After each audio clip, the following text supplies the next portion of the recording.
তো খেলা। বিজেপির সূর্যাস্তের খেলা। বাংলাকে করেছো টার্গেট, আগামী দিন দিল্লিকে করব আমরা টার্গেট।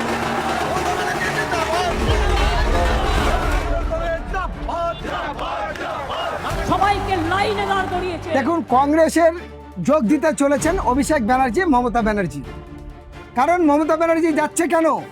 তার দলের শেষ অবস্থা, তার দলের অস্তিত্ববিহীন, তার দলের নেতারা দেশ ছেড়ে পালাচ্ছে। গোপনে বাংলাদেশ, গোপনে নেপাল, বর্ডারে গিয়ে ধরা পড়ছে জাহাঙ্গীর খান। পুষ্পা ঝুঁকে গেনি, সে চলে গেল ঘরের মধ্যে। শওকত মোল্লা গেল জেলের মধ্যে, তার সব নেতারা পরপর জেলে। মমতা ব্যানার্জি কি করবে? আত্মসম্মান বলিদান দিয়ে আর থাকতে পারছে না। লজ্জায় নিজের ছেলে অভিষেক ব্যানার্জি আর মমতা বন্দ্যোপাধ্যায় তারা বাঁচার জন্য, নিজেদের কর্মীদের কিছু বাঁচানোর জন্য আজ কংগ্রেসে যোগ দিচ্ছে। ফলে কংগ্রেস নেতাদের ভাবতে হবে পচা ডিমের দুর্গন্ধর সঙ্গে তারা ঠিকঠাক নিয়ে চলবে কি না, বা দল আগামী দিনে কোন জায়গায় যাবে। তবে একটা কথা বলি, গোটা দেশের স্বার্থের জন্য বিকল্প ঐক্য জোর দরকার। এই তৃণমূল কংগ্রেস বলেছিল যে সিপিএম বিজেপির দালাল। এই তৃণমূল কংগ্রেস বলেছে আইএসএফ কে ভোট দেওয়া মানে বিজেপিকে ভোট দেওয়া, এরা বিজেপির দালাল। এই তৃণমূল কংগ্রেস বলেছে জনতা উন্নয়ন পার্টি, জনতা উন্নয়ন পার্টি হুমায়ুন কবির এ বিজেপির দালাল, ওকে ভোট দেওয়া মানে বিজেপিকে ভোট দেওয়া। এই তৃণমূল বলেছে ব্যারিস্টার আসাদুদ্দিন ওয়াইসি ও বিজেপির দালাল, ওকে ভোট দেওয়া মানে বিজেপিকে ভোট দেওয়া। এই মমতা বন্দ্যোপাধ্যায় বলেছে এসডিপিআই করা আর বিজেপি করা। এই মমতা বন্দ্যোপাধ্যায় বলেছে ইন্ডিয়ান মুসলিম লীগ করা আর বিজেপিকে ভোট দেওয়া সমান। এরাই বিজেপিকে ডেকে আঘাত করছে। আজকে সেই মমতা বন্দ্যোপাধ্যায়, সেই বিজেপির তৃণমূলের সমস্ত এমএলএ এমপি তারা কোথায়? গোপনে গিয়ে শুভেন্দুর সঙ্গে বসছে, কোথায় গিয়ে নরেন্দ্র মোদীর সাথে বসছে। তারা সব বিজেপি হয়ে গেছে, উপরে উপরে হয়েছে। আর তাদের দুর্দশা এত খারাপ যে তাদের প্রধানগুলো সব পালিয়েছে। তাদের জেলা পরিষদ পঞ্চায়েত সমিতির নেতা সব ইঁদুরের গর্ত হয়ে গেছে। তাদের এমএলএ গুলো জেতার পরে এখনো 80টা এমএলএ যারা জিতেছে নিজের বিধানসভায় ঘুরতে পারছে না। এর থেকে বড় লজ্জার কি? এর থেকে বড় লজ্জার কি? একটা এমএলএর কথা বলুন। আজকের আব্দুল মাতিন, আজকে কাসেম সিদ্দিকী, পরেশ দাস থেকে শুরু করে তাম তৃণমূলের সমস্ত এমএলএরা নিজের বিধানসভায় ঘুরতে পারছে। বাহারুল ইসলাম কোথায়? তাদের খুঁজে পাওয়া যাচ্ছে না। আমি দেখলাম দক্ষিণ 24 পরগনা ক্যানিং পরেশ দাস গুন্ডামি করে পঞ্চায়েতে লুট করেছে। আইএসএফ, সিপিএম, কংগ্রেস, বিজেপিদের মনোনয়ন দিতে দেয়নি, কুত্তার মতো পিটিয়েছে। আজকের এসে পাখির মতো পিঞ্জরার ভেতর বন্দী হয়ে গেছে। বাহারুল ইসলাম অনেক জমি বাড়ি বিক্রি করে টাকা বয়ে দিয়েছে। কার? অভিষেকের। কেন? জিতে অনেক বড় বাহাদুরি করবে, সে ঘর থেকে আর বাইরে বেরোতে পারছে না, কাজে। বলে অবস্থা তো এই জায়গা হবে। বাপ কোনোদিন বাপকে ছাড়ে না। একটাই কথা বলবো, তুমি যেমন কর্ম করবে তেমন ফল পাবে। আমরা যেমন তৃণমূলের বিরুদ্ধে সিংহর মতো প্রতিবাদ করেছি অন্যায়ের, বিজেপির অন্যায়ের বিরুদ্ধে সিংহর মতো প্রতিবাদ করছি। যে অন্যায় করবে তার বিরুদ্ধে বলা, এটা আমার দেশের সংবিধান আমাকে সেই অধিকার দিয়েছে। এই দেশের গণতান্ত্রিক অধিকার আমার দেশের সংবিধান আমাদের দিয়েছে। এই দেশের হিন্দু মুসলমান দলিত আদিবাসী মিলিয়ে তবে কিন্তু দেশ স্বাধীন হয়েছে। তাই 15ই আগস্ট আমরা বলি বন্দে মাতরম বলি। তাই 15ই আগস্টে আমরা বলি আমার দেশের জাতীয় পতাকা তুলি। সে সিপিএম তোলে, বিজেপি তোলে, কংগ্রেস করে, আইএসএফ তোলে, বিজেপি তোলে, সবাই তোলে। কেন এই দিনটা পালন করা হয়? কেন মনে হয় আমার দেশ স্বাধীন বলে? তাহলে দেশের জনগণ কেন পরাধীন থাকবে? আমি একটা জায়গা ধন্যবাদ দেব যে বিজেপি একটাই জায়গা ভালো করছে, সেটা হলো এই, হ্যাঁ কিছু ভুল ত্রুটি তো অবশ্যই আছে, করছে, আমরা তার তীব্র বিরোধিতা করছি। মাদ্রাসানে সমর্থন করি না বিজেপির কথা নেতাদের, হকের উচ্ছেদে বিজেপির নেতাদের সমর্থন করি না, অটো চালকের উপরে হয়রানি আমরা সহ্য করি না। সমগ্র মানুষের নিয়ে গণ আন্দোলন গড়ে তুলতে হবে। আসুন সবাই একসঙ্গে কাঁধে কাঁধ মিলে করি। খালি বাড়ি বসে বসে ফুটানি করলে হবে না, একসঙ্গে মিলে করতে চাই। কিন্তু একটা জায়গা তো সত্যি যে বিজেপি জেতার পরেও এখনো 50 জন খুন হয়নি, 100 ঘরবাড়ি লুটপাট হয়নি। কিন্তু তৃণমূল জেলায় রক্তের গঙ্গা বয়ে যেত, হাজার মানুষের ঘরবাড়ি লুটপাট হতো, খুন হয়ে যেত, ফাইন হতো, এটা তো মানতে হবে। কিন্তু আজ যাদের হুমকি দিয়েছিল এই চটি চাটা তৃণমূলরা, আজকে তারাই সব জেলবন্দি, তারাই পালাচ্ছে, তাদের কোমরে কাছি বেঁধে নিয়ে যাচ্ছে, তাদের মাথা ন্যাড়া করছে, তারা ওর হাতে পায়ে ধরে টাকা দিয়ে সেটিং হচ্ছে। লজ্জা লাগা উচিত। মানে তারা ক্ষমতা থেকে ভুলে গেছিল যে গোবর পরে ঘুটে আসে, তখন বলে ওরে গোবর তোরও একদিন আছে, যে একদিন আমার এরকম আসবে। তৃণমূল নেতাদের এই হুঁশ জ্ঞান ছিল না।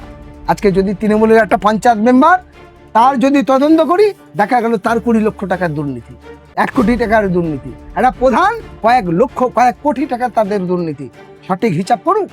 আমি আবেদন করব ভিডিওর মাধ্যমে আমি বলবো, এই আমি দেখলাম আমার পাশে কুড়ালি বাগমারি খাল, রামধারী আর বেলেগাছির বর্ডার, সেখানে কন্ট্রাক্টর, ওই খালটা যদি আপনারা যান ভিডিও করে দেখবেন, মাটি চুরি হয়ে যাচ্ছে, বিক্রি হয়ে যাচ্ছে বাইরে। কেন বাইরে মাটি বিক্রি হবে? তার দায়িত্ব কার? বারুইপুর ব্লক আধিকারিক, বিডিও, এসডিও।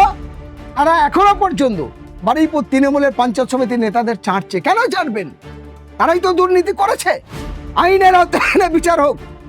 প্রত্যেকটা পঞ্চায়েত এখনো গোপনে গোপনে করছে। বারুইপুরের যে সমস্ত তৃণমূল পঞ্চায়েত আছে, বিশেষ করে আমি বলি দক্ষিণ 24 পরগনা বারুইপুর পূর্ব বিধানসভার মধ্যে হারদা অঞ্চল, একটাও গ্রামে সঠিক সার্ভে হয়নি। গরিব মানুষের বিপিএল নেই। তৃণমূলরা সব বড় লোকের করে রেখেছে বিপিএল অন্তর্দায়ী কার্ডগুলো। সব বড় লোকদের মধ্যে ঘর ভাগাভাগি হয়েছে। সরকারি সমস্ত অনুদানগুলো সব বড় লোকের মধ্যে বন্টন। গরিব লোক হয়তো 5 জন তৃণমূল সমর্থকরা পেয়েছে, কিন্তু বিরোধী যারা করেছে বা অন্য যারা তৃণমূলের চটি চাটে না, সেই মানুষগুলো সরকারি সমস্ত অনুদান থেকে বঞ্চিত হয়ে আছে। কেন? এর তদন্ত হোক, এগুলো আইনের আওতায় আসুক। এই পঞ্চায়েত মেম্বার, এই সমিতির মেম্বার, এই প্রধান, এদের আইনের আওতায় আনুক, সঠিক তদন্ত হোক। আমি এটা বলবো, বারুইপুর ব্লকের মধ্যে হারদা অঞ্চলে ব্যাপক হারে দুর্নীতি হয়েছে, ব্যাপক হারে চুরি দুর্নীতি হয়েছে, ব্যাপক হারে সমস্ত কারচুপি হয়েছে।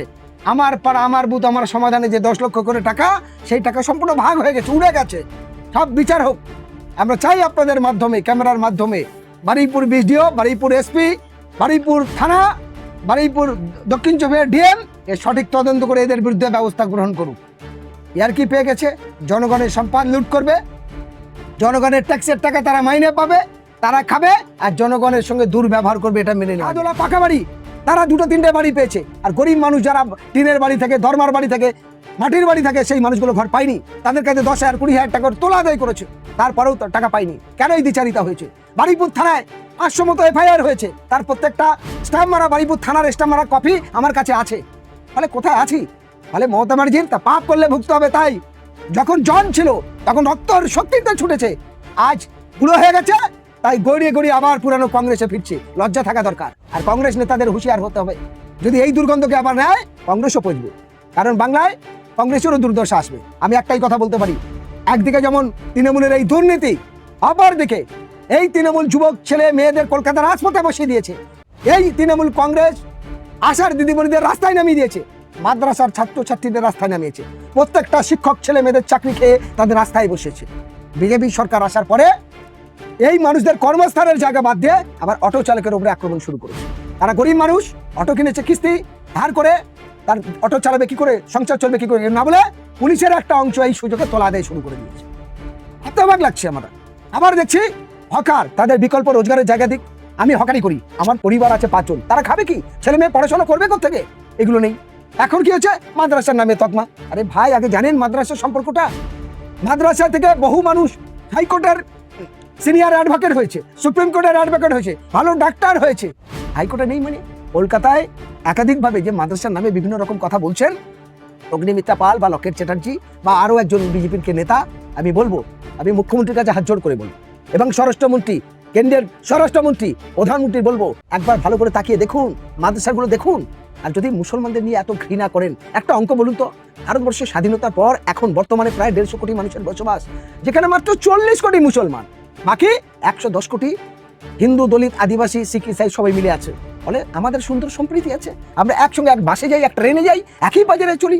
এতদিন পর্যন্ত এই কাদা মাটি ধুলো শহরে বড় হয়েছি, তাহলে এই বিভাজন কেন? রাজনীতি হবে, আপনি আপনার নীতি, আপনার আদর্শ, আপনার তথাগত আপনার কর্ম, সেগুলো নিয়ে বলুন, মানুষ ভালো মন্দ গ্রহণ করবে।